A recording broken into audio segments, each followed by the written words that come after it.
As I was saying earlier, this sermon feels like it's taken me a lot to wrestle in, to be able to communicate, partly because it really feels two things. It feels very close to my heart. Also, it feels like I'll be saying things that you don't want to hear and that our culture really doesn't believe is true.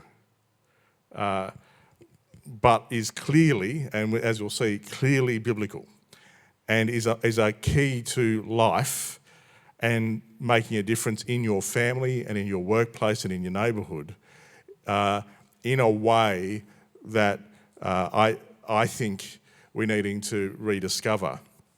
We've started this journey talking about what does it mean for us to be the kind of people whose hope stands out to other people. And we said to start with, we've got to begin in prayer. And prayer isn't complicated. It's just chatting to God about what we're doing together. That's really what prayer is. It's talking to God about what we are doing together.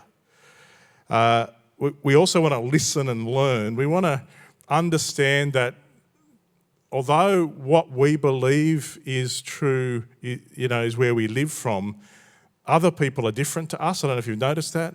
And we actually have to listen and learn, whether it's in your family or in your neighbourhood or in your workplace or in your friend group. It takes real work to put your own understanding aside and listen and learn from others. And there is no way to make a difference in the world without doing that, to make a positive difference in the world without doing that. You can certainly make a difference to other people in an unhelpful way. And the last thing we've talked about is eating with people, and with there is an important part of that sentence. It is engaging with people on their terms. Engaging with people on their terms. So if you want to work out what does it mean for you to be faithful to Jesus in the context of your family or in your circle of friends or in your neighbourhood or in your workplace, in any setting that God has you, what we'd be saying is that it means three things. Begin in prayer. It means be ready to listen and learn and to eat with people, to engage with them on their terms. And as you do that, you will find that there are needs. There are needs in your family. There are needs in your church. There are needs in your workplace. There are needs everywhere. As you actually engage and open your heart, you'll find there are all kinds of needs. And the challenge for you will be not what you do, but rather what you don't do in many ways. Serving need, what we mean by serving needs, I'm going to here need to lean on the fact that many of you have been at this church for a while and you've heard me rabbit on about the glory of God a bit, because it is, in my view, one of the most fundamental parts and understandings of the Bible that the Western church has completely missed. And we talked about it last year. We've talked about it a number of other times. If you haven't heard me talk about it, I'd encourage you to go back and listen to one of those messages, because the glory of God is who God is, and as you get onto that, it'll help make sense of the whole Bible. Part of who God is love, and it's very clear that God is love, and we're keen on that bit, but God is also justice. The New Testament says Jesus comes full of grace and truth. And so serving needs is not about going and trying to make everybody happy.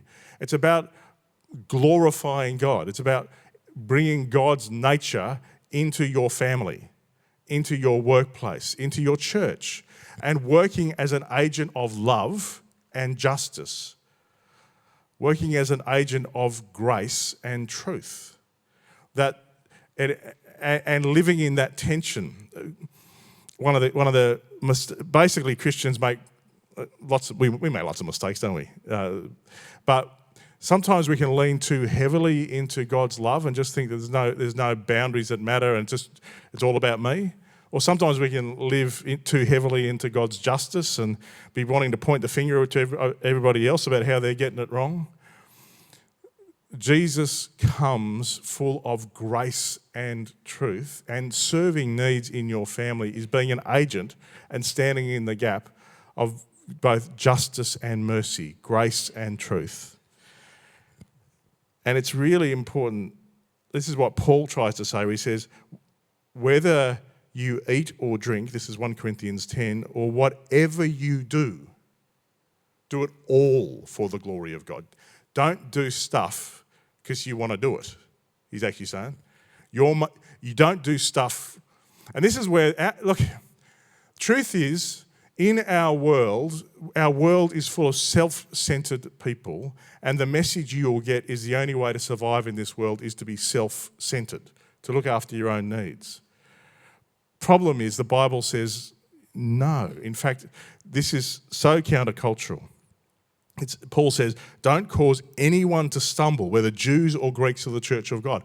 That you should be thinking about how you act, not as how you want to express your internal world, but your actions should be determined by the people you're engaging with and what's best for them. In fact, Paul says, even as I try to please everyone in every way, I'm not seeking my own good, but the good of many, that they might be saved. As I said, there's part of you that won't want to hear this because you're so deeply shaped by our culture that says you got to look after yourself first, and then if you've got anything over, you can then look after other people. What we're going to discover is you are not here to look after yourself. You are here, part of why God's got you here is to make a difference in the world. Now, we need to say, though, that without beginning in prayer, listening and learning or eating with people, serving people can be dangerous. Without those things, serving people can be dangerous. We're going to start by talking about what happens if you try and serve needs. What happens if you try and be an agent of justice and mercy without prayer? Well, burnout is what happens. If you try and take on the needs of the world on your own shoulders, one of the things you will quickly discover is you don't have the capacity to do that.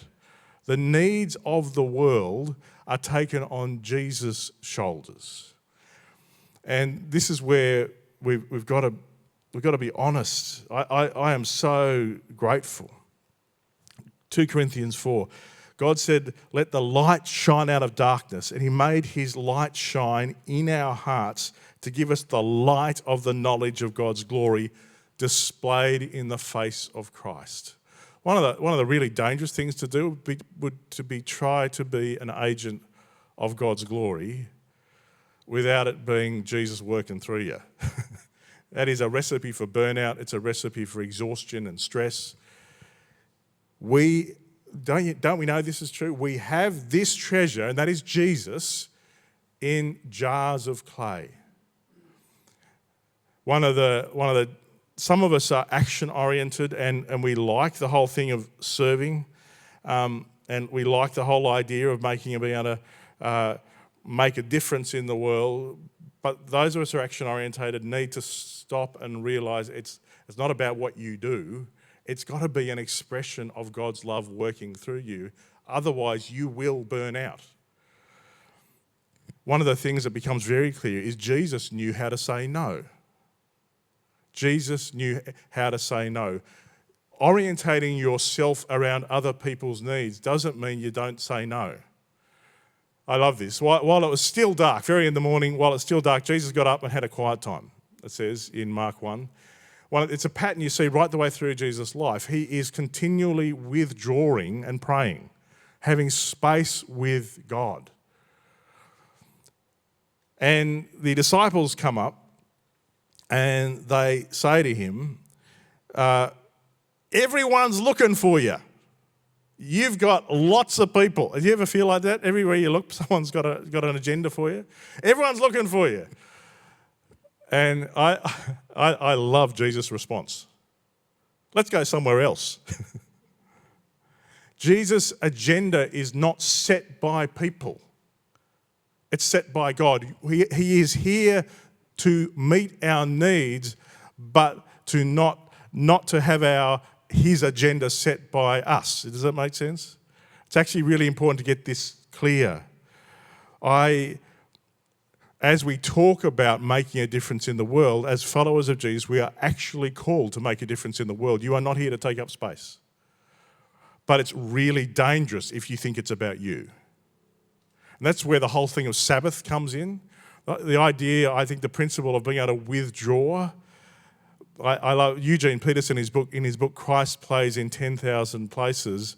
He's saying one of the core ideas about Sabbath is he says, when you stop trying to earn money, stop trying to sort things out. When you stop, what you're saying with your actions is that there is a God and the world will survive without you. If you're not able to stop, then what you're saying with your actions is the world needs you to keep going. So Peterson actually says this: when we work, we are most God-like, which means that it's in our work, in our service, that it's easiest to develop God pretensions. It's really important for us to talk about serving and making a difference in the world, but as you serve, we need this corrective. It's really easy to start to think you really matter, and we can develop God pretensions. He says, unsabbathed, our work becomes the entire context in which we define our lives. Our serving becomes our identity. We lose God consciousness, God awareness, sightings of resurrection. Kind of what we want to do with the golden moments is just to have a moment every week where we say, have we seen God at work? Where have we seen God at work? That's why we're trying to do this. We lose the capacity to sing, "This is my Father's world," and end up chirping little self-centered ditties about what we're doing and feeling. And it's really important. Here, Trev, you can have your notes back now. Thank you. The iPad installed iOS. It's so important that we don't... There is a brand of Christianity that tries to attract people by saying things and doing things that help you feel good about yourself. That's not Christianity.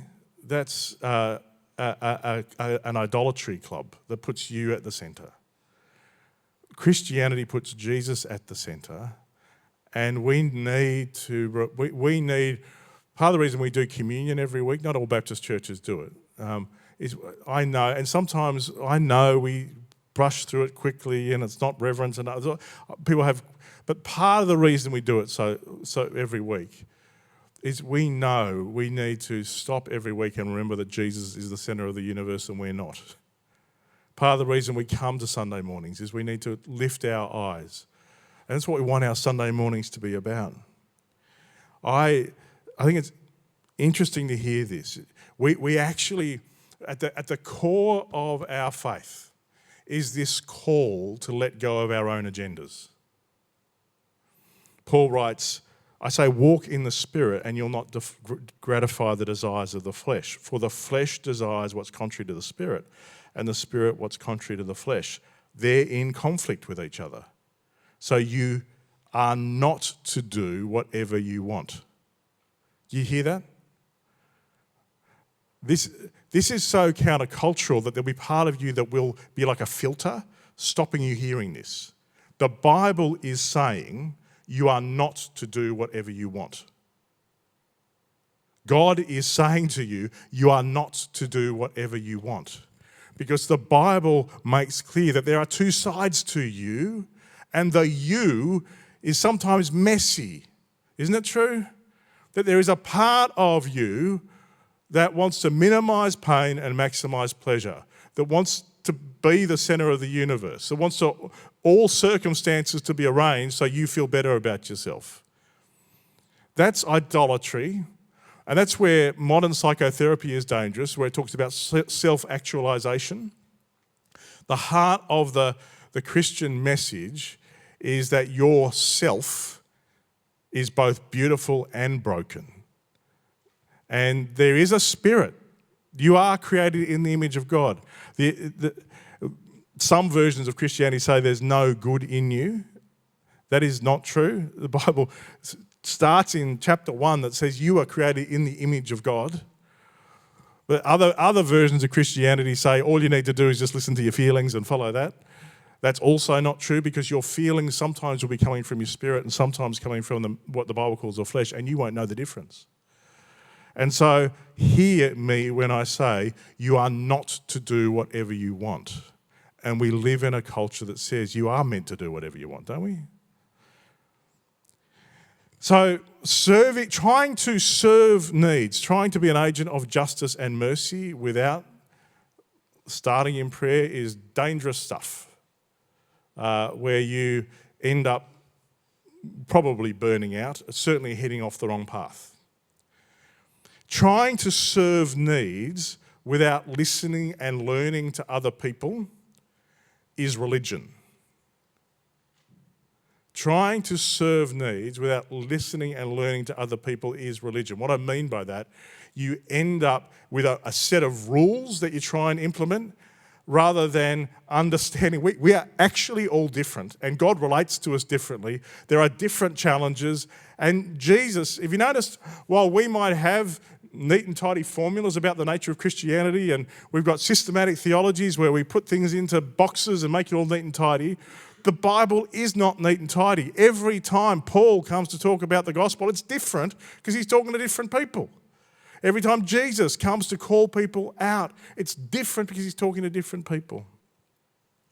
I love this. We are called to orient our lives around each other and not around our own way of seeing.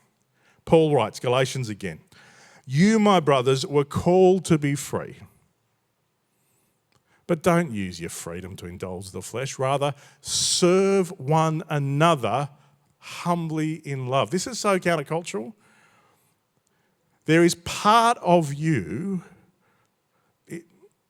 if you are shaped by our culture, and I think we are, then you believe God and church get what is left over once you've looked after yourself. And that's dangerous. What this is saying is you are called not to organise your life so that you get sorted and then you can look after other people. You are called to focus first on Jesus and then to love other people above yourself. For the entire law, Paul says, is fulfilled in keeping this one command: love your neighbour as yourself. We're meant to be living our lives in a way that people outside the church go, there's something about that. Peter writes, "I urge you as foreigners and exiles." What he's saying is make sure you don't just adopt the lifestyle of this world, the culture you're in. Live as a foreigner and as an exile. And I really do think it's a real challenge for us because our culture is so pernicious. We are so shaped that we can talk about it even, and even as we talk about it, we are hearing it through the lens that has been shaped by culture. Live as foreigners and exiles, abstain from sinful desires, which wage war against your soul. Don't trust your feelings, he's saying. Don't completely trust your feelings. Live such good lives among the pagans, those who are outside the church, that though they accuse you of doing wrong, they may see your good deeds. That when Jesus comes back, they have to say, yeah, well, Bruce actually was a pretty remarkable bloke. Or May was a very special person. Or Agnes, I saw what Agnes did and I could see how she loved people at a cost to herself. That's what Peter's saying here. Live in such a way that the people outside the church notice. Paul writes in Corinthians, and again, this is, my guess is you're finding it hard to hear this because I find it hard to hear it. I might be just projecting. So in that case, don't worry about it. But See if you can hear what Paul says here. I have the right to do anything you say. Does that sound familiar? That is the message of our culture. You've got the right to do what you want to do.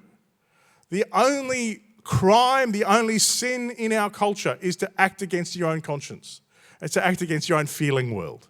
You've got to be true to yourself, is what our culture says.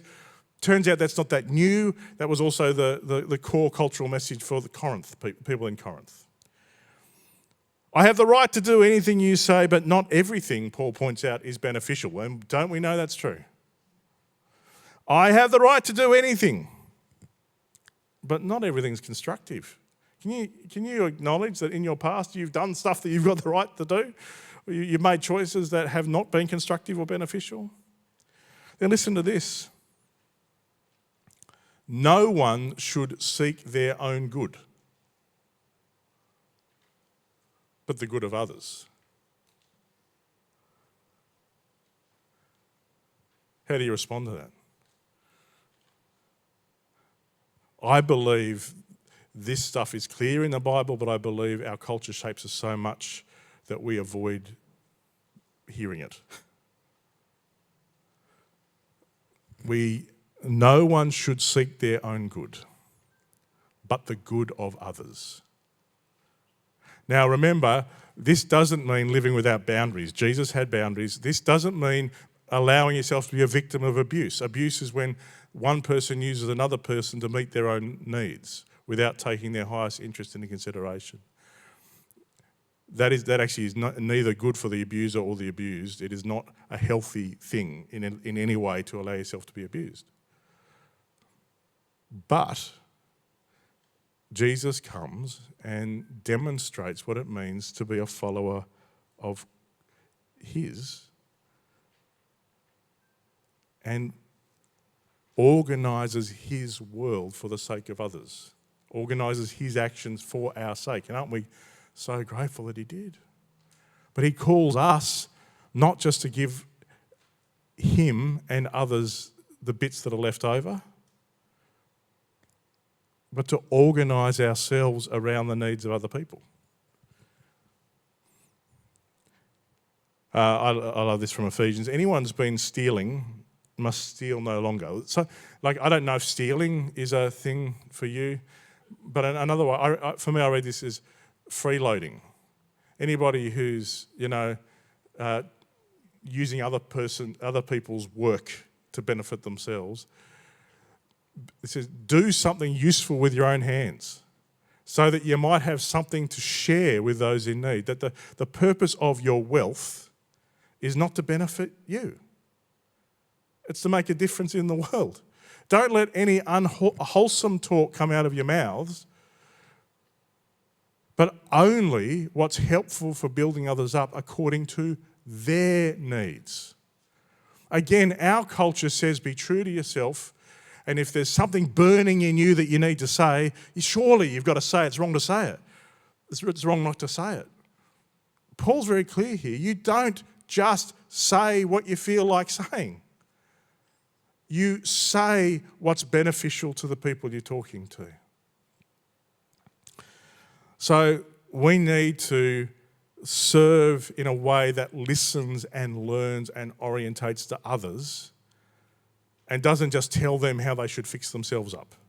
Does that make sense?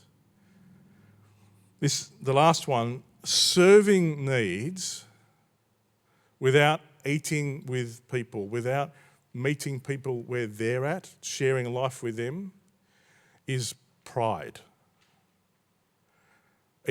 Serving needs, you can be praying and you can be listening, but if you think you've got the answer, it was really good to be with Hobart Baptist Church, and the way we do church reviews, Jan just pointed out, we probably should do one for us at some point, where it's really hard to do it, because what we do is we have a team go in and listen to the people to hear what God is laying on their hearts and what's happening in their church. And our task isn't to give them the answers. That's really hard when you've got great answers. Have you noticed that? But you have to work on pride. There is a kind of picture that you can get to the top of the mountain. Donald Trump has this problem, and a lot of people have this problem. If you get to the top of this mountain, and then you can boss people around. And so you can order people according to your needs. Jesus is quite clear on this. You know that the rulers of the Gentiles lord it over them, and the high officials exercise authority over them. In our world, we have a picture of what it means to be the boss. It means that you get to boss people around and you get to order the world in order to meet your own needs. Jesus introduces the kind of leadership that actually works, and it's interesting. A whole lot of business books have got onto this. There's a fellow by the name of Jim Collins wrote a book called Good to Great, when he talks about the nature of the most effective leaders, and what he comes up with is servant leadership. Turns out Jesus knew what he was talking about. Jesus says to us, don't try and boss people around. Not so with you. Instead, whoever wants to become great among you must be your servant. And whoever wants to be first must be your slave. Just as the Son of Man didn't come to be served, but to serve and to give his life as a ransom for many. Turns out the word serve turns up in the Bible a fair bit. And so I've got a really important question for you. Who are you serving? Who are you serving? As Bob Dylan said, you've got to serve somebody.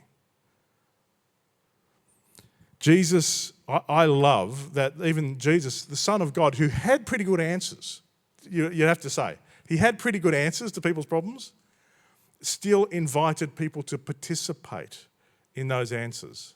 He didn't do it all for them. I love that when he went to heal the man with the withered hand, he didn't just say, bingo, you're done. He said, no, stretch out your hand. It still involved a measure of faith on the behalf of that man. I love that Jesus always respected people's agency. He never took people's right to make decisions away from them. One of the stories that's in all the Gospels is the story of this rich young bloke who comes up and says, I'm pretty good, aren't I? And Jesus says, oh, how you doing with these things? You say, yeah, no, I got them covered. He says, okay, good. Now go and sell all you've got and give your money to the poor. Because Jesus knew that for him, he actually didn't have stuff. Stuff had him. And I wonder for you, I wonder if there's stuff that's got you. And Jesus, what's interesting is Jesus then lets him walk away. Jesus doesn't force you to follow him. Jesus doesn't force you to be a servant, doesn't force you to pray. Jesus comes and says, look, here is the path to life. One of the absolute truths of our Bible, and again, this is so countercultural.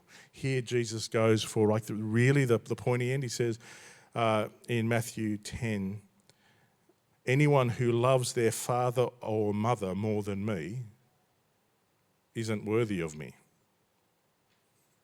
Anyone who loves their son or daughter more than me isn't worthy of me. I think he goes straight to the jugular. Like for me, I can put up with a bit of suffering, but I find it much harder to watch my kids suffer. There's something about your mum and your dad, your kids. I think Jesus says, okay, here you go. Let's talk about the stuff that's really close to you. And he's saying, if there is stuff in your life that matters more to you than me, you're not worthy of me. And then, in case we're wondering what he means, he says, whoever does not take up their cross and follow me is not worthy of me. Whoever finds their life will lose it. What he's saying is, if you orient yourself to doing what you feel like doing, you will lose your life. If you seek your own life, it is quite possible for you to live a safe, comfortable, wealthy, powerful life and be heading in exactly the wrong direction. He says, whoever finds their life will lose it, and whoever loses their life for my sake will find it. Over the years, I've just been fascinated how this message is so countercultural and is right the way through the Gospels. I've got the list of different references there. It's like, because for me, this is so opposite to what we believe is normal, but Jesus says it so often. Die to yourself. Don't give me your margins. Don't give me your leftovers. Don't serve people if you get around to it. Don't pray to me when you've got time. Put me at the absolute centre of your life and be willing to step into the pain of the world and hold tightly to my hand. Our lives are meant to be cross-shaped. I don't know a better way of saying it than N.T. Wright says it here, so I'm just going to read this. See if you can hear this, because for me, again, this is so challenging. If we are to be kingdom announcers, modelling the new way of being human, we're also to be cross-bearers. This is a strange and dark theme that is also our birthright as followers of Jesus. Listen to this. And this is where, when we talk about serving needs and making a difference, this is where I think often we've got it wrong. He says, shaping our world is never, for a Christian, a matter of going out arrogantly, thinking we can just get on with the job, reorganising the world according to some model that we have in mind. It is a matter, he says, of sharing and bearing the pain and puzzlement of the world so that the crucified love of God in Christ may be brought to bear healingly upon the world at exactly that point. Because Jesus bore the cross uniquely for us, we don't have to purchase forgiveness again. That's done. But because, as he himself said, following him involves taking up the cross, we should expect, as the New Testament tells us repeatedly, that to build on his foundation will be to find the cross etched into the pattern of our life and work over and over again. It was lovely as we did the review of Hobart Baptist Church, just hearing the impact of some of the heroes of the faith. There are names like Margaret Aldridge and a whole bunch of people who've been part of the Hobart Baptist Church, and the way people see them, because they know they've been faithful on the long haul, and they carry scars, that it hasn't been simple. We follow a God with scars who invites us to take up our cross. Because of the hope that is found in him and not in... See, the world says, find hope in organising your world so you feel good about yourself. The world says no one else is going to look after you, so don't worry about looking after anybody else. You'll look after yourself. Look, Jesus says, no, sorry, I've got you. I love you. And because I love you, I'm inviting you to love others. Because of the hope I give you, I'm inviting you to be an agent of my hope. One of the most impactful long chapters of the Bible for me is 1 Corinthians chapter 15, which starts with the oldest part of the New Testament. But then the bulk of it is talking about this incredible future we look forward to. this incredible future of the resurrection body and how there is going to be a life after death. And when you get that, then kind of everything else makes sense, because there is going to be something that is worth the suffering this side of eternity, because the other side of eternity is going to be unreal. And then what's interesting is Paul finishes that whole almost hymn that is triumphal about what's going to happen by saying this: the sting of death is sin, and the power of sin is the law, but thanks be to God, He gives us the victory through our Lord Jesus Christ. Therefore, my dear brothers and sisters, stand firm. Let nothing move you. Always give yourselves fully to the work of the Lord, because you know that your labour in the Lord is not in vain. We live in a world that says, look after yourself first, and if you've got anything left over, then maybe give a little bit of money to the poor kids in Africa, or make sure if you've had enough holidays and you've got all the cars and everything, then maybe you can, volunteer at a local RSPCA or something, do something a little bit in the margins. I'm sorry, I just don't read that in the Bible. Because what that says is, I'm going to sort out my own hope first, and then once I've got that hope sorted out, I'll give the rest of my life to Jesus. As Dietrich Bonhoeffer says, Jesus bids us to come and die. And on the other side of that death, we find life. We keep coming back to 1 Peter 3:15, which says, in your hearts revere Christ as Lord. Always be prepared to give an answer to everyone who asks you, to give a reason for the hope you have. This whole world is full of people looking after themselves, and encourages you to look after yourself. We follow a God who we can trust to look after us, and who invites us to live for Him, and because we live for Him, live for others and not for ourselves. He upends our culture's priorities and invites you to a way of life that is so different that people look at you and go, how come you're doing it like that? Why are you so hopeful? Where is your hope coming from? We're going to talk next week about how we answer that question. But that question only makes sense. Too often we want to jump there. We want to quickly tell people the answers. But the Bible's pretty clear that the answers only make sense in the context of lives who live as though it's true. Let's pray.